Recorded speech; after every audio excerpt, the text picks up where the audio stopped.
can tell that Kevin has really raw emotions. He felt that he had a role in creating the broader conditions for what eventually happened to his daughter, and he was still kind of grappling with that. I should have never talked to the police about nothing. Shouldn't have put her out. Should have just stood by her and got her in there. I don't know. I don't know what would have worked. I know what we did not work. I was looking for stories in that region that had to do with the opioid crisis, and I came across like a local news clip of Kevin telling portions of the story that made it into mine, and that just seemed like like a voice within the overall opioid crisis that seemed worth highlighting. I loved it. I mean, I loved chasing guys down. I loved when they'd run. I loved tackling them. I loved arresting them. I mean, I felt like I'm on the front lines of the drug war. I mean, I felt good about it. We had it on the back burner for a while. Like, I would edit a draft and then work on other projects and then re-edit it and then work on other projects. And so I feel like we definitely looked at all the different avenues of how you could put it together. It's hard to do a story where the main action has already happened in a documentary. I mean, there are certain strategies you can take. I mean, I think we did really simple, like just revisiting some of the locations and shooting like really almost like generic looking B-roll. Following people as they're doing something can be really, really immersive. Just shooting the locations and as a way to represent things that have happened in the past was instructive to me. That's something that I carry forward. I hadn't done a ton of that before, and I wasn't really sure it would work.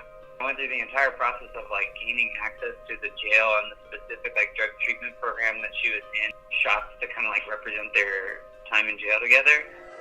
He had a child that was committing the same sins of the people that he had incarcerated, and he just couldn't get it.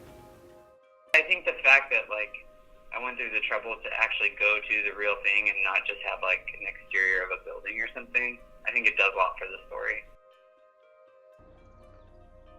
When you've been clean that long, you can't take the same amount that you did before you went in.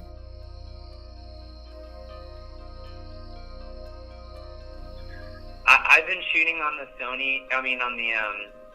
Canon C100 for years and years and years. Like all the stuff that's on the internet right now from the Atlantic that I put out there is all Canon C100, which is like a very inexpensive, very outdated camera, and it's just completely fine. I love it. I think most importantly is just being comfortable and proficient shooting with whatever you're shooting.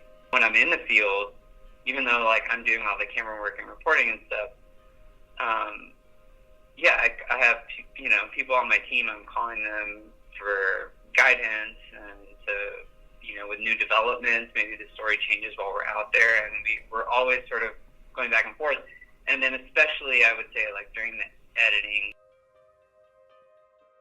having like ideas that you're really into, that you're kind of passionate about, and you're able to communicate in a clear way that other people can connect with, I think is always the thing that is the most timeless, the most valuable thing in journalism, no matter what the medium is like great ideas, great story ideas, being able to, connect with people so that they want to like share their story. And it continues to amaze me every time people do that, like with me. Yeah, that sense of like what makes a great story and the kind of stories that work for you and you really want to do, I think is really, it's really difficult to figure that out. And I think most people are in a constant process of trying to refine that. Thank you.